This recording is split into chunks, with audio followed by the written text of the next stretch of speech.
Welcome back, everybody. So, a little while back, Ben Shapiro did what I think we could call a pre-review of Superman, accusing it of being woke before it even came out. And I reacted to it, link in the description. Well, it turns out that he's apparently done an actual review of the movie after, watching it. And I expected it to be his usual collection of grievances about the movie's woke liberal politics and stuff like that. But it turns out it wasn't, at least not directly. It was something a lot weirder, and that's why I decided to check this out. So I guess let's just dive right in and take a look.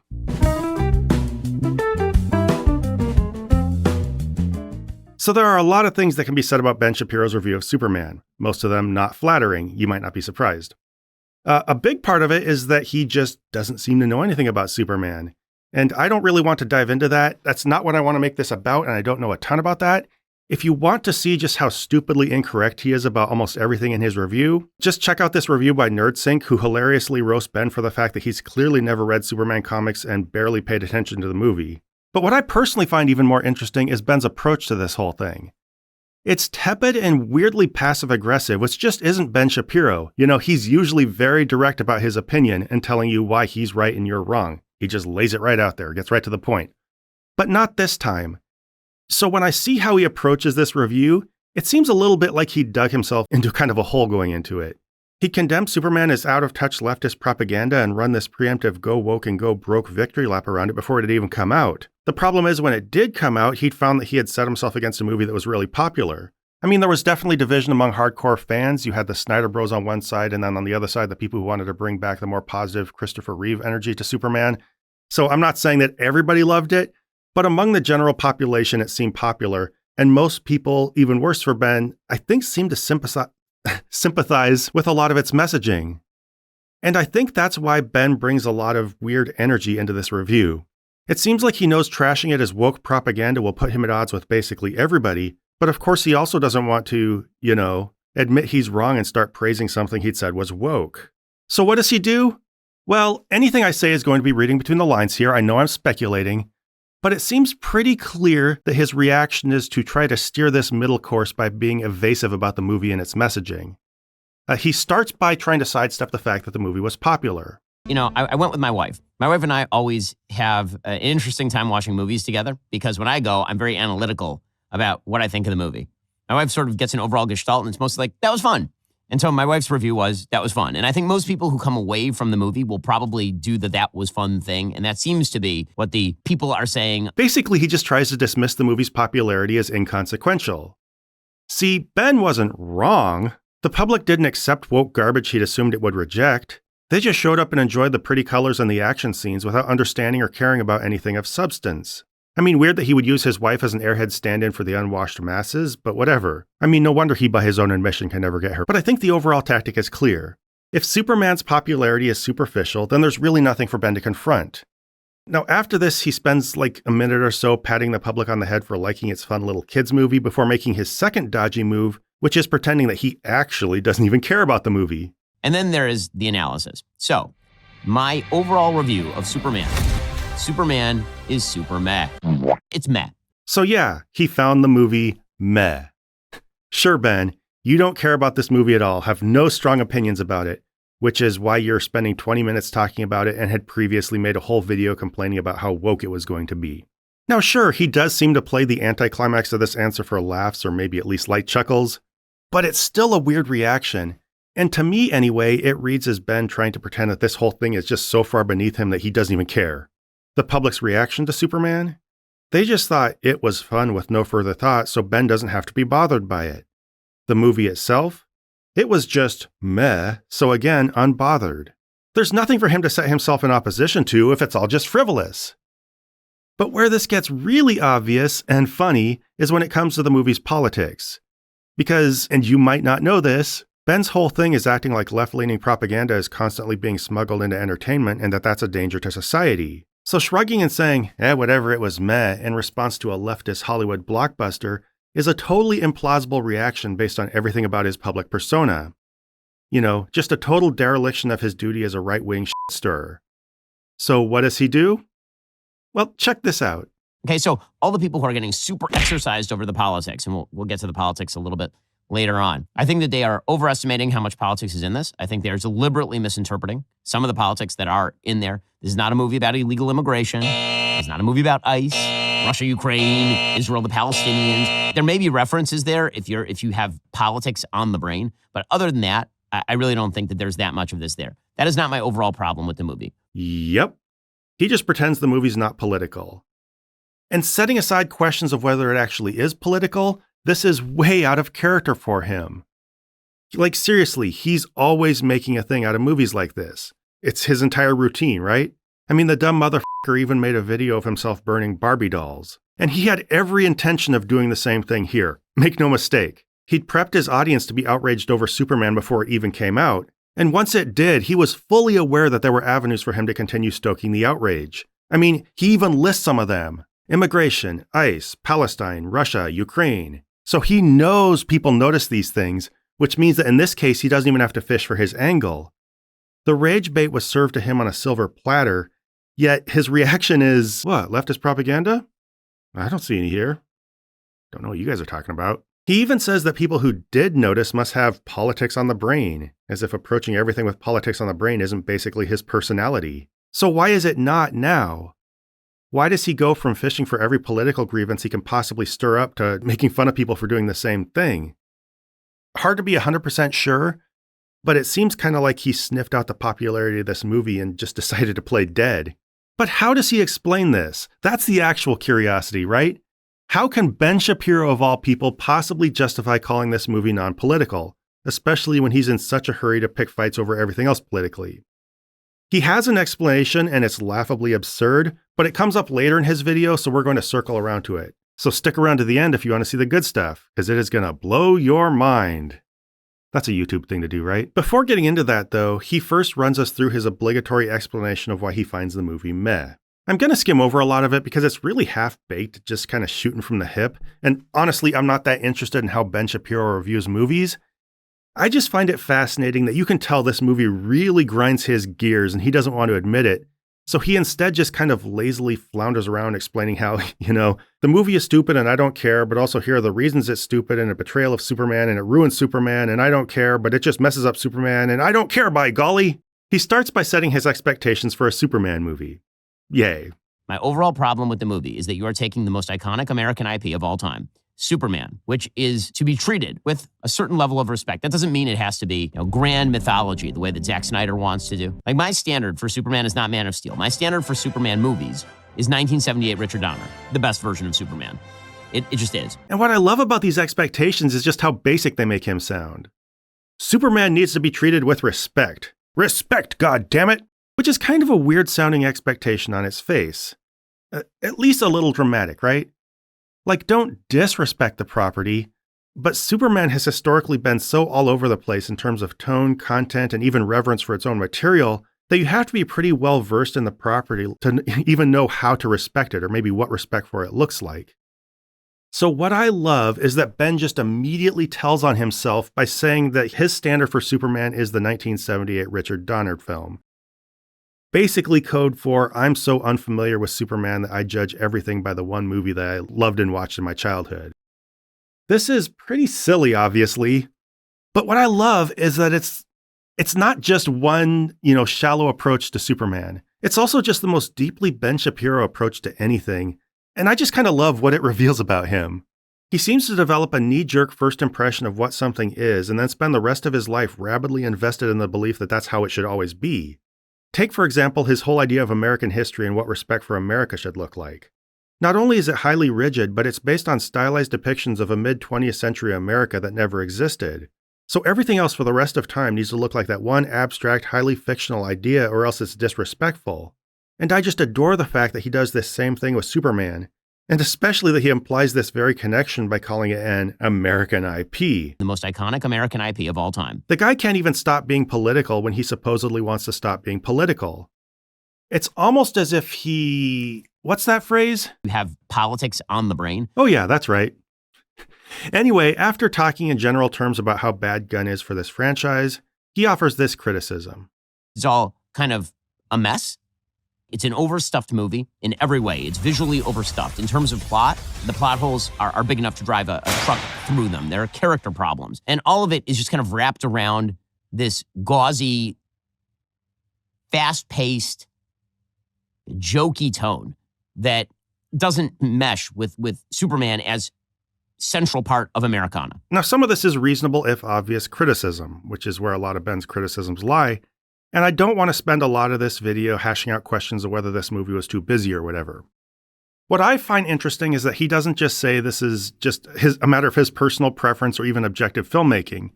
He says it represents the movie not meshing with Superman as a central part of Americana, of course, and for some reason. But how does he know that? From where did he glean his idea of what does and does not properly represent the essence of Superman as a character? You know, as far as I've seen, actual Superman nerds say that this is one of the best representations of the Superman comics on screen, especially the Silver Age ones. So all this stuff about robots and Krypto the Superdog and all that stuff that somehow feels off to him is actually deeply Superman. Just draws more attention to how lazily Ben drifts through this review, judging everything based on the one movie he liked as a kid. But it's not enough for him to say this movie doesn't mesh with Superman. He has to say Gunn is trying to subvert the whole thing.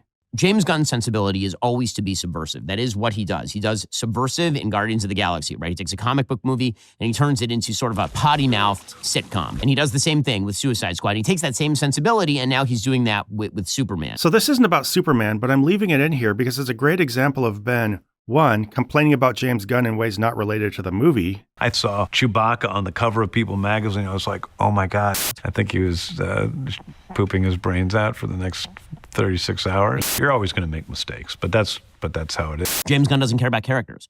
James Gunn cares about jokes and aesthetics. That's what James Gunn cares about. Nobody cares anymore. The worm's going in through the mouth and helping him as he's sobbing. And, he was it's kneeling at the end of the bed, and I was on the other side of the bed for that whole time. Like, seriously, just ask him out already. And more to the point, too, just fishing for something non-political to construe as a complaint. Guardians of the Galaxy and Suicide Squad definitely did have a playful tone to them, but they were heartfelt at times, and Guardians especially had more emotional punch than your average quippy comic book fare. To just dismiss them as potty-mouth sitcoms is not only simplified and wrong, but it's so out of nowhere it feels like targeted criticism. Almost like, I don't know, Ben is mad at this movie over politics and doesn't want to admit it, so he's just hunting for things to pick over. So how does Gunn actually subvert Superman, though? Well, Ben starts into this with some pretty common framing. And I get that after the interpretation of the Snyderverse is over-serious, he's reversing himself into completely the opposite direction. But what that means is that he's constantly subverting everything. I was raised with a dog that was my sister. Now, yeah, Gunn's Superman is largely a reversal from Snyder's. Obviously. That's probably the defining thing about this movie, at least in public perception. So let's chalk up another fair but super obvious observation by Ben Shapiro. Well done, sir. Of course, I'm not sure why it's followed by that clip of Gunn talking about his dog. The video just keeps throwing these pointless jabs at him, which reeks of pent-up frustration. Like, seriously, dude. Just come out and tell us what bothers you about this movie. Or quit pulling Gunn's pigtails and admit you like him. From here he goes into his reasons why he thinks Gunn's being subversive. It's kind of long and just wanders into random gripes, so I'm just going to go through the highlights real quick. The very beginning of the movie, you are told that Superman is the most powerful metahuman, right? There's like a placard that says, 30 years ago, the metahumans arrived. 3 years ago, Superman emerged. 3 weeks ago, there was an invasion, and now 3 minutes ago, Superman's ass got kicked. Fine, but is this a subversion of anything? Based on the way Ben describes it, it's more of an internal inconsistency. Like Superman was described by the movie as being the most powerful metahuman, and then the next thing we see, he's being knocked back and injured. But whatever, that's a tangent. Let's let him finish talking about Superman being too weak or whatever. He's not very super. He is not the Man of Steel. He is not invulnerable. He gets his ass kicked routinely. He gets locked up in a prison with a character who's making kryptonite out of his hands. Sorry, what? He's constantly in victim mode. So basically Superman's weaknesses in this movie is a subversion of him as a powerful character. That's a weird take. Superman is never invulnerable, as Ben puts it, and putting him into victim mode is a pretty routine way of, working around his powers to create drama. They were always doing this in the Super Friends cartoon, and it drove me crazy when I was a kid. Superman was always getting trapped or hurt or something, and then everybody else had to come and save him. I just didn't like it. But then I grew up and realized that's just the way it had to work. Otherwise, Superman just solves all the problems and there's no point to any of the other characters. It seems like Ben either hasn't developed this understanding of how to handle a superpowered character, or again, is just fishing for non-political gripes against this movie that totally doesn't bother him politically. I mean, he even complains about Superman getting disabled by kryptonite. Seriously, Ben, that's the most Superman thing to ever happen in the history of Superman. And even if you want to say that this movie weakens Superman too much, which might be fair, I wouldn't say that's subverting Superman as much as a judgment call about how much to lean on this long tradition of using his weaknesses to create drama. But anyway, he persists with his complaint thusly. Like Green Lantern has much more success in this movie. Mr. Terrific has much more success in this movie than Superman. Now, first off, what does this thing about having more success even mean? It's such a semantically loose complaint it comes off as lazy. But second, let's just say they did have more success. So the movie disables or otherwise sidelines Superman so the other heroes have a chance to do something? Kind of like in Snyder's Justice League or every episode of Super Friends? Now, I recognize the irony in me pointing out anecdotal examples of things from Superman based on my limited experience with the property after criticizing Ben for doing the same. I get that. But I'm not trying to establish the actual real mythos of what Superman's about or, say what real Superman is and what every movie should do. I'm just pointing out that some precedent exists for this stuff. Gunn isn't just pulling it out of nowhere. He's referring to something from the earlier material. Now, after this, Ben gets into the subversion of the Superman's parents narrative. In this movie, his parents from Krypton send him there. This is the big revelation of the movie. His parents send him there to dominate the life on Earth as an alien invasion, essentially, and to create a harem of Earth women to have his many babies. Well, sign me up. So immediately you're taking the expectation of what you know about his Krypton parents and flipping it on its head. And this point is incredibly fair. If I were to point out one thing in this movie that's a subversion of Superman, it would probably be the representation of his parents. I mean, I think the comics do show his parents in different ways over time, but for the most part, it's a pretty steady, they're good people who sent their son away to be saved and stuff like that. However, I think we need to be clear what we mean by subversion here. Ben has cast this as Gunn having ADD and or trying to reduce the story to, in Ben's words, a potty-mouthed sitcom. But that's not what this was about. Gunn was using this for legitimate dramatic purposes. It created drama by giving Lex a way to manipulate public opinion, allowed Superman to kind of question who he was and how he should relate to humans, and also helped him realize that the Kents were his true parents all along, in kind of a heartwarming ending. And you would think this would be just the thing for Ben, since it prompts Superman to reject his immigrant roots and adopt true American small-town values. But whatever. But where this really goes off the rails is where he starts talking about Superman's earthly parents, Ma and Pa Kent. Just listen. His parents, Ma and Pa Kent, in the original, they are noble and they are wise. They're kind of salt of the earth. Note that he says, in the original. This is a meaningless statement that shows Ben has no clue what he's talking about, as he pretty clearly demonstrates later. And by the way, both of them are alive in this, right? The original Superman mythos is that Pa Kent dies, and that's what sends Superman on his journey. And this just isn't true. First off, the very idea of appealing to an original Superman mythos just shows you don't understand how comic books like Superman work. They usually start off pretty bare bones and then, develop an evolving, inconsistent lore over time. The story first had him raised in an orphanage, and the Kents were slowly integrated to various degrees over time. And then once they were in the story, one, both, or neither of them died in various ways at various points in Superman's life. But that's not what Ben Shapiro casually absorbed from one specific movie, which apparently makes it an affront to the Superman mythos and probably also Americana. But now let's circle back to his general take on the Kents. Here, they're basically kind of,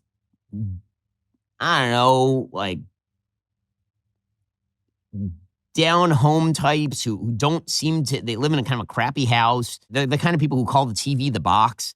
They're the kind of folks who are sitting around and kind of scratching their butts. They're purposely cast as ugly and non-noble. Now, first off, this is just an incredibly gross thing to say. Ben's not just insulting these characters, or the actors who played them. The list of character traits he rattles off and the way he sneers at them amounts to full-on degrading an entire demographic of rural Americans. It's really gross. Gross, Ben. And also, remember in his pre-review when he both chided the left for being out of touch with everyday Americans and said that American values are great and that the truest American values are small-town values? Yet what's he do the moment he sees small-town people depicted on screen? He riffs on them for looking and acting poor and even living in a crappy poor person house. Quite the choice there, buddy. Now, of course, obviously there's not just one type of small-town American, so maybe Ben just didn't like this specific portrayal. But isn't that kind of the point? If there are a lot of ways to depict small-town Americans, why does Ben need such a specific depiction? It's an interesting question. And when you think about it, this is where we most clearly see his vague concept of American values collapsing under their own weight. See, at its core, Ben's idea of the American way is about idealizing America, and by definition, this necessitates getting rid of a lot of bad stuff. Slavery, the treatment of Native Americans, and so on. And since we're talking about Ben Shapiro, maybe we can add to that list the election of Barack Obama and wokeness and school integration. I don't know, that's a personal thing for him. The point is a lot of stuff needs to be culled, and that process is arbitrary. In his pre-review, he goes even further and says that big city values are less American than small town values. Okay, doesn't make a huge heap of sense, but we'll roll with it. But even that's not far enough for Ben. Once you zoom in on these small towns, he has to sift through and get all picky about which small town people you're talking about. Basically, he wants some pure mythologized ideal, kind of like the noble savage except for small towns. And if you veer from it at all, show Ben an actual rural poor person, he talks about how ugly and stupid they are and how their house isn't nice and they scratch their butts and probably use uneducated sounding slang. So which is it, Ben? Is small town America true America, or is it totally beneath you? I suspect it's neither. Ben's just alluding to a non-existent platonic ideal of a true American that only exists in his head. Signifiers like small towns or middle America might feel closer to that ideal when discussed in the abstract, but Ben doesn't seem quite as in love with the concrete reality of these towns or the people who live there. Which I guess makes sense. I'm just a little surprised by the openness of his contempt for them. Anyway, his last two examples of Gunn subverting Superman are Crypto the Superdog and Supergirl. So let's take a look at that. Anyway, Crypto, the super dog, is a terrible dog, is a dog that does not, like an idiot dog, like way worse than my dog Happy. My dog Happy, way better than this dog, and my dog makes trouble. This dog is a mess. Supergirl, who you get introduced to for a hot second at the very end, Supergirl is a drunken teenage brat. These aren't really very interesting, except as one last example of how Ben is just kind of sitting there lazily blurting out that things are subversive just because they don't sit well with him or, more likely aren't from the 1978 Richard Donner film. Crypto the Superdog was a bunch of trouble when he first appeared in the comics. You can check out NerdSync for more on that.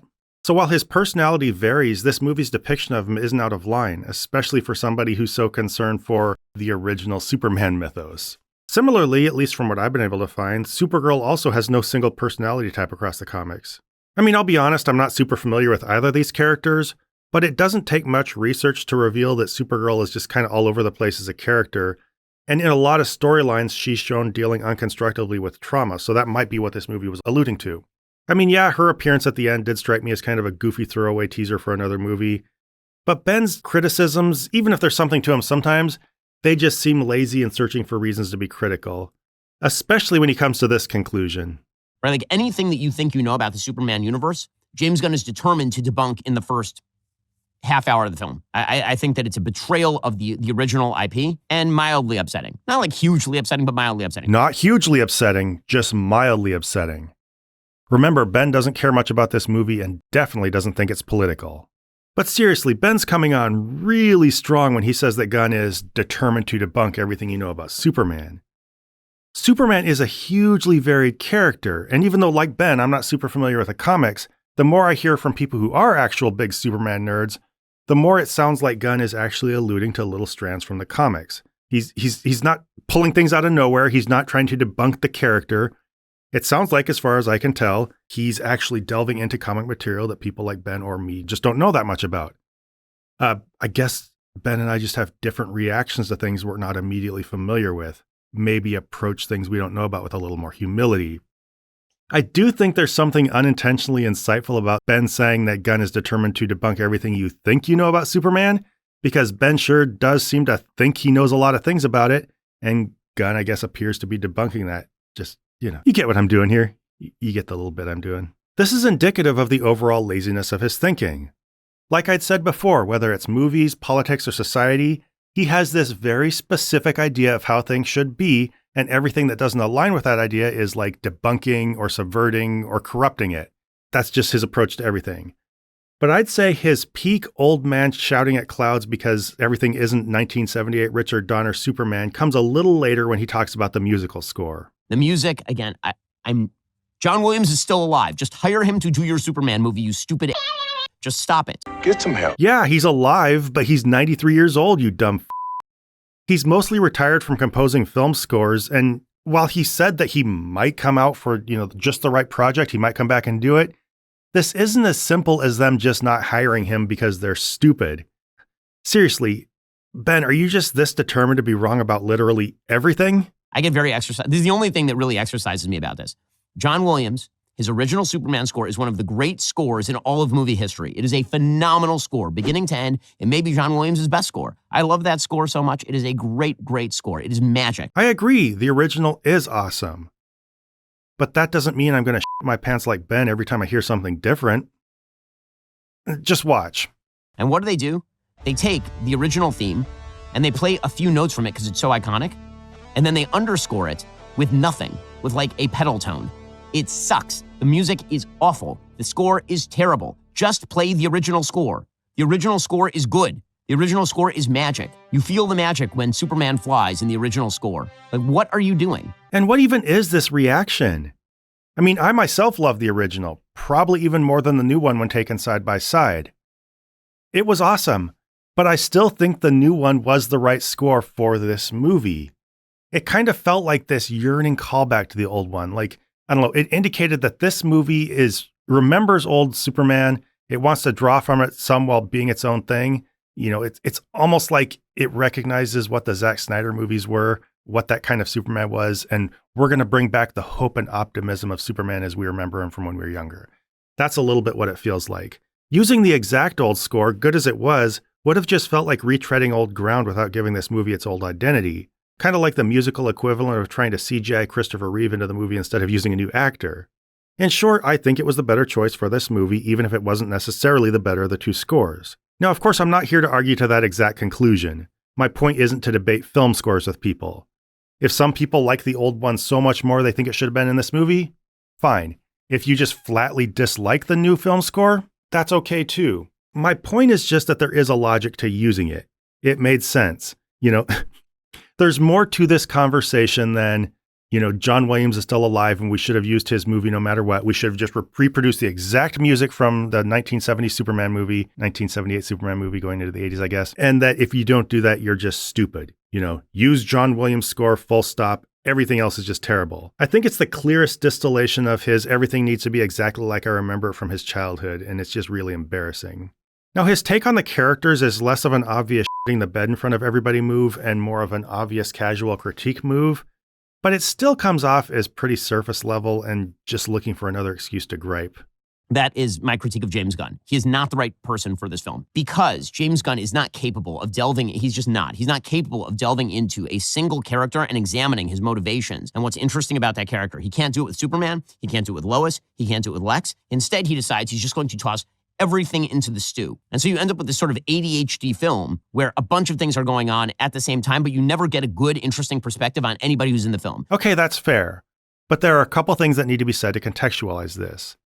First, this movie is pretty much a character study of Superman. Character study might seem like a fancy word for it, a little more literary than it needs to be.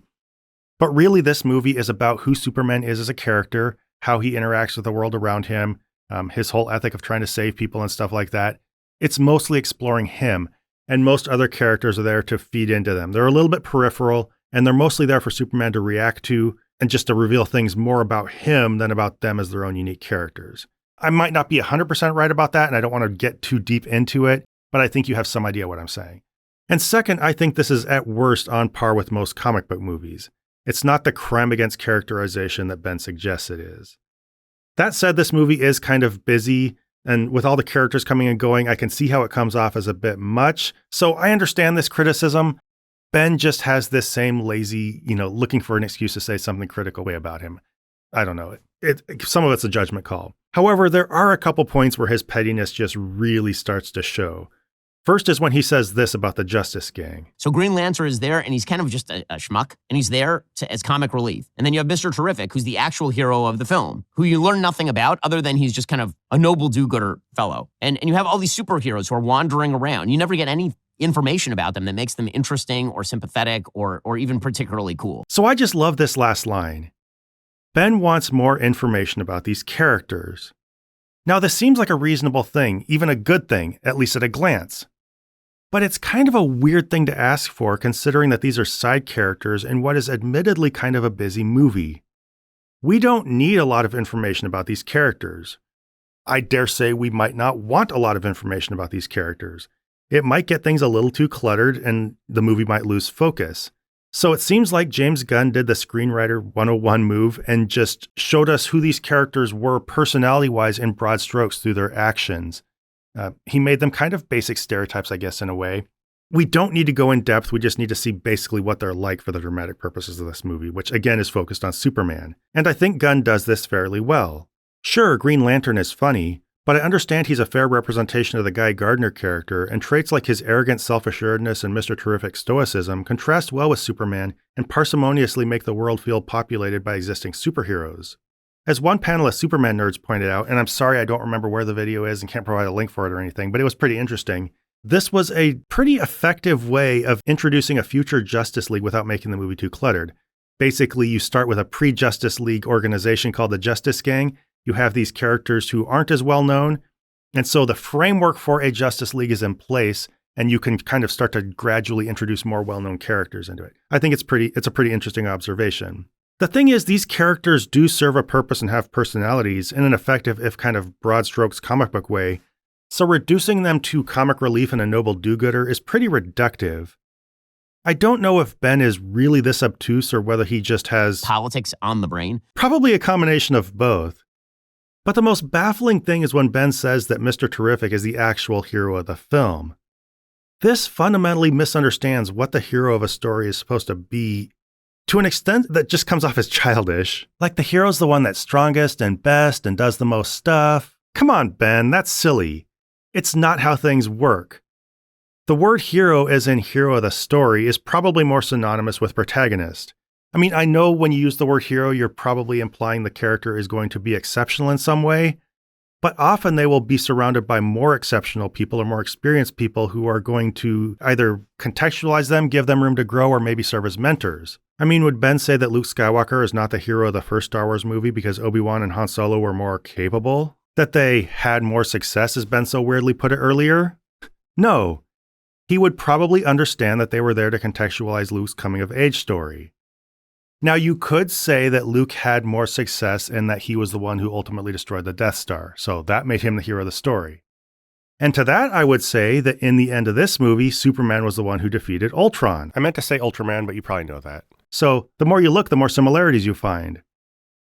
It's almost like James Gunn is using conventional storytelling, and Ben is just nitpicking it because of all the politics he has on his brain. He flies even further off the rails when talking about Lex Luthor. But you don't know the motivations of any of the villains, except for Lex, who it turns out is just really kind of jealous of Superman because Superman has superpowers, and Lex is like, I'm really smart, and Superman is really strong, so why do people like Superman more than they like me? Which is a pretty boring motivation, to be frank. As far as I can tell, this just flies in the face of both public and critical perception, which has Lex Luthor as one of the highlights of this movie. I mean, now sure, a lot of that did have to do with Holt's acting, but let's not pretend that writing and other creative decisions just had nothing to do with it. This Lex was maniacally ambitious and petty, and he felt like a real self-absorbed billionaire in the world of Superman. To dismiss this by reducing his motivation to, I'm jealous because I'm really smart and Superman is really strong, and then poo-pooing that as boring, is more than just not trying to give this movie a chance. It's using semantics to reduce a characterization to the bare bones of the trope it refers to while ignoring everything built on that to make it great. He's fishing for reasons to dislike things with the rapidity of a fan fishing for reasons to apologize for things. It's just pathetic. And what I find incredibly ironic here is the obvious pass he's giving to 1978 Lex Luthor. Now, of course, Gene Hackman did a great job in the role. Of course. But the character itself was pretty ridiculous. He lived in the sewer with a comic relief sidekick and a bimbo girlfriend and didn't seem to be running any kind of organization, at least not according to any visual cues we could see, so it was hard to get a sense of how he was plausibly projecting influence over anything. Seriously, I have as much of a nostalgic relationship with these movies as Ben does, but it's silly. And could you imagine if a modern movie showed Lex with hair in most of the scenes, even if it was technically revealed that it was a wig? Ben would have been all over the fact that that is not the original Superman mythos. Yet somehow this Lex is great and this one is boring. I'm straining to see even an attempt at good faith criticism here. He also says that moments of characterization that should land don't because Gunn is always throwing jokes on screen.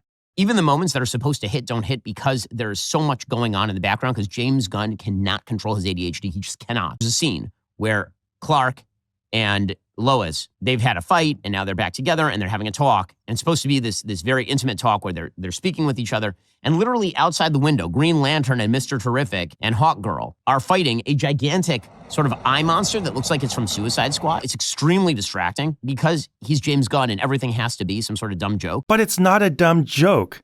It's part of the point of the scene. And I know a lot of people have already talked about this, so I won't belabor it too much. But the thing is, there's always another monster in this world, always another emergency.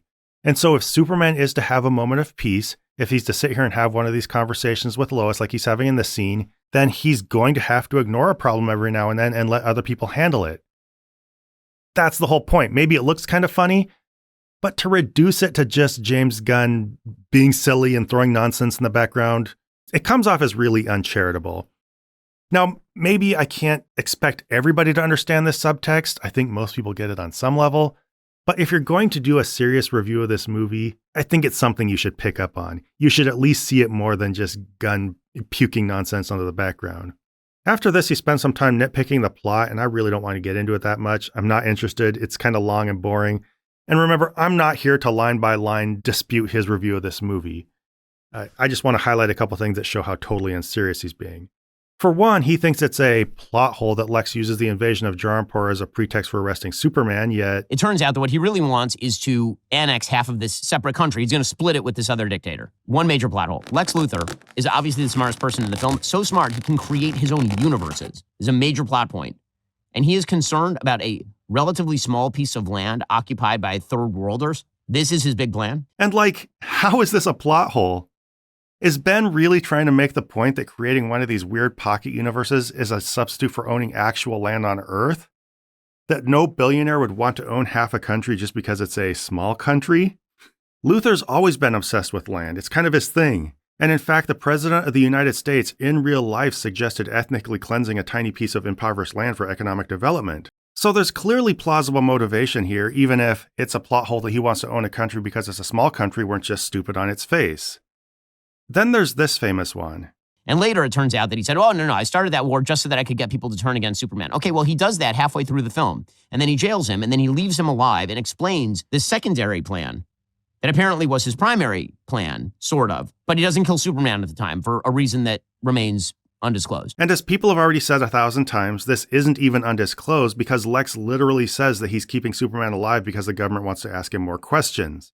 And look, I know not everybody needs to catch every detail. People misstep. I've misstepped on things. But I don't know. I think you should make sure not to miss something this obvious if you're going to charge in this aggressively, just saying that something's full of plot holes and it's just so stupid. It'd be one thing to just kind of mildly point out you have a question about this, but oh my gosh, this movie's stupid. James Gunn is a dumb director. And then be this obviously factually wrong about something you should have caught if you're paying attention to the movie. Just a little weird, Ben.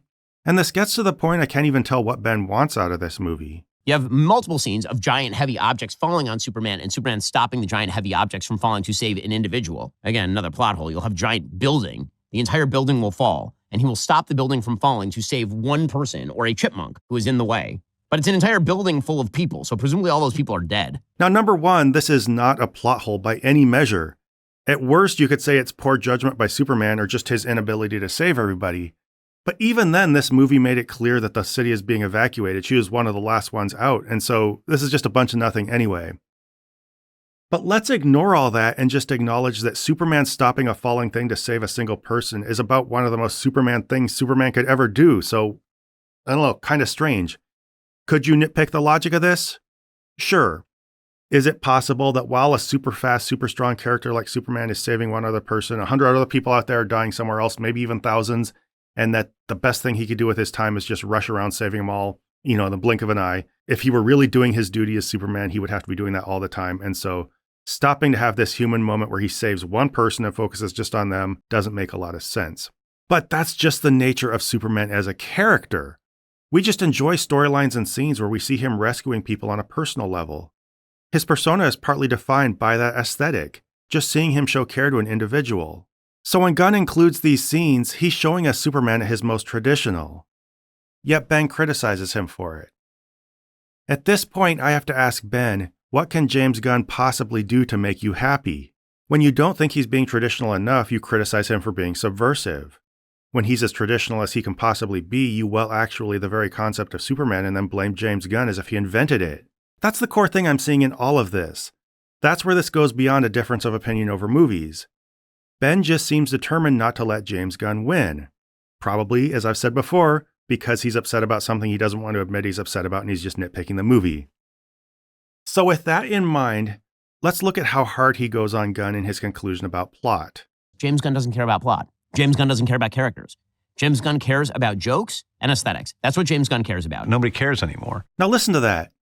Nobody cares anymore.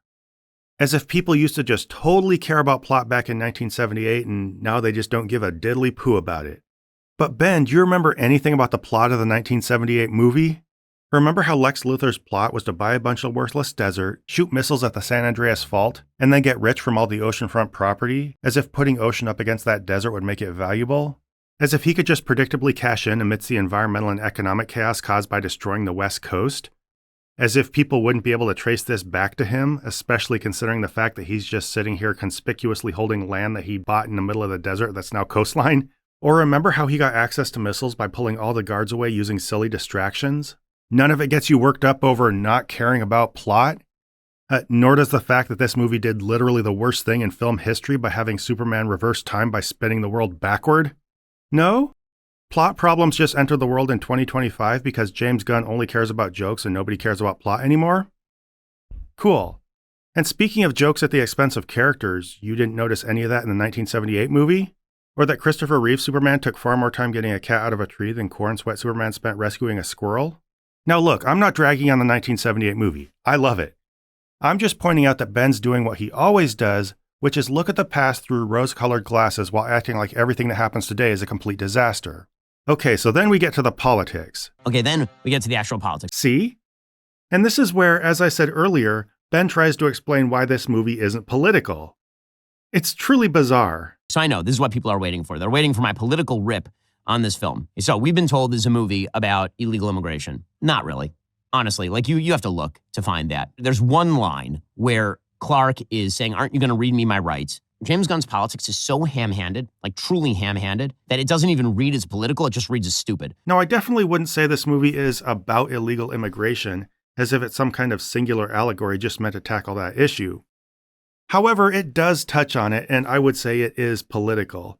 In fact, I went into this movie expecting it not to be political, expecting to be somewhat vindicated when it wasn't. You know, all these right-wing grifters are going around making a big deal about how woke it is, and it's just another superhero movie. And it was actually, I was surprised to find, pretty direct about how it tackled a lot of these issues. And the thing is, Ben notices this too, as he says Gunn is political to the point of being ham-handed. But then he says that his politics are so ham-handed that they don't even come off as political? I've never heard anybody say that before. Probably because most people don't want to say it because it's such a weird and dumb thing to say. But this statement, nevertheless, seems really important to Ben. It's at the crux of his argument that this movie isn't political. And where it gets really weird is when he starts getting into examples. First is the movie's message, or lack of message, about immigration. So there's a moment where Clark, he's being arrested, and he says, aren't you going to read me my rights? And one of the members of the government says, well, you're now considered an enemy alien, right? You don't have any rights because you're not an American. If that's supposed to be some sort of like anti-ICE sentiment, it's really weak. Also, legally incredibly stupid, considering that he came to Earth as a baby and then was adopted by an American family, which would make him American. Then, after a little rambling, we get to the second example, which is the point that Gunn is making or not making through his depiction of Jaranpur in Boravia. The other politics of the situation are supposedly this foreign policy thing. So the left is suggesting that the foreign policy conflict in which Superman engages is a stand-in for Israel and the Palestinians, or alternatively for Russia and Ukraine. So let me give you the geopolitical setup. The reason it doesn't work that way is because we are not made aware that the people of Jaranpur are either wildly terrorism supportive, that they have participated in multiple terrorist attacks on the people of Boravia. They are led by a corrupt dictatorship that murders gay people, right? None of that's in the movie. So it doesn't match up that way. And now this is obviously horribly offensive. Ben is casting the entire population of Palestine as terrorists, or I think as he puts it, wildly terrorism supportive, so as to suggest that whatever happens to anybody there, man, woman, or child, is deserved or at least acceptable collateral damage. It's horrifying dehumanization, and I want to at least acknowledge that, even if it's not my focus. That's not okay, Ben. But the point for the sake of this video anyway, is that Ben is presenting a pretty typical, if extreme, right-wing narrative surrounding Israel and Palestine. And he's suggesting that this movie doesn't work as political commentary because it doesn't adopt that narrative. It's an obviously weird thing to say, and I think you know where he's going with it, but I'm going to let him finish first. And the idea that Moravia is Israel in this iteration, like a longtime U.S. ally that's randomly invading countries for territorial gain, that does not match up to any of the facts on the ground that we know of at all. So a second problem is that Moravia is invading Jaranpur for territorial gain, and this doesn't work because, according to Ben anyway, Israel famously never encroaches upon Palestinian land for territory. Funny to hear Ben complaining about how things match up to the facts on the ground after suggesting that an entire group of people should be depicted as terrorists, but whatever. The essence of what's happening here is that we have conflicting narratives of how certain issues should be understood, and thus how a person should construct fictional parallels for them. With immigration, we have Gunn representing the issue with ICE-looking agents telling Superman he has no rights and slamming him to the ground. This, of course, can read as a criticism, suggesting our government is treating immigrants in inhumane and possibly illegal ways. But Ben thinks this is ridiculous, because Superman would be considered an American since he arrived as a baby and was adopted by Americans. Of course, this is quite a thing to say in light of current events, but the point is he's suggesting a second narrative. One where our immigration system behaves justly and an immigrant who arrived here as a baby has just absolutely nothing to fear from ICE. Same with Israel-Palestine.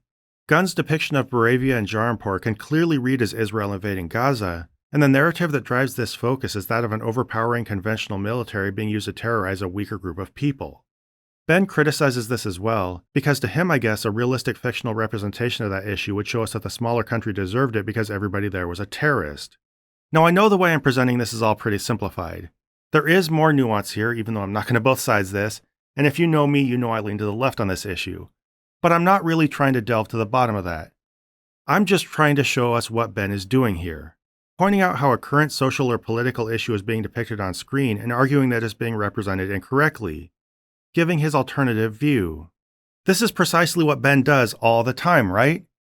Argue the politics of a movie he identifies as political? It's a tale as old as time, and this should be really boring, I guess. This should be the most mundane thing ever. But what I find interesting is his need to deny that that's what he's doing. He tries to act like he doesn't care about the whole thing, says the movie's just meh, declares you won't see any politics in it unless you have politics on the brain, and then in place of arguing politics, just nitpicks it for totally off-the-wall reasons he ginned up. Then, finally, at the end, he does explore what he thinks are the shortcomings of its political messaging. But instead of saying, this is wrong, therefore I disagree with the movie's politics, he says, this is wrong, therefore the movie can't even be political. And thus he's not even arguing politics. And the argument he's implicitly making here is just incredibly strange and also kind of severe. He's saying that a movie can't even be political unless it depicts politics in a way he agrees with. You know, if you show American immigration as being handled unfairly, well, that's not even political because that's not how it goes, and so that can't be what you're talking about. If you depict something that might look like Israel and Palestine, but the Palestinian stand-ins aren't just complete, absolute horrible terrorists, well, that's not even political commentary, because if you were doing political commentary, you would show it the way I see it. So, you know, it's not even political, and so I'm not arguing politics. It's such a weird, indirect, passive-aggressive approach to the whole thing, and it's hard for me to tell where it's coming from. Like I said at the beginning, it seems like Ben identified that for some reason this movie was too hot to handle. You know, people agreed with it. They liked the movie a lot. They maybe agreed with at least some of the sentiment of its messaging, and so he didn't want to go there? I don't know. It's just one of the weirdest things I've seen, and I just wanted to share that with you. From here on, for the rest of the video, he rambles through a lot of nonsense. He says that Superman being connected to the American way is really important because he's one person with a lot of power, and a person can't be trusted with that power unless they have the American way, because America's all about freedom and stuff like that. It's a bizarre point to make because really the actual issue is that the American way is to avoid having too much power being in one person's hands. But who knows if maybe Ben has a motivation for supporting an authoritarian leader now, huh? Who could ever guess? On top of that, he says something about how, and I'm doing this from memory because this last part was so tedious and stupid.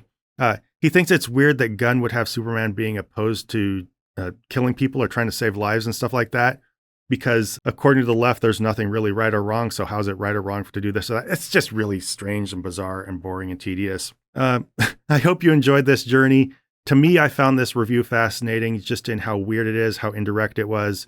And I don't know, Ben just seemed like a weird little chicken when he made it. So have a good day, everybody.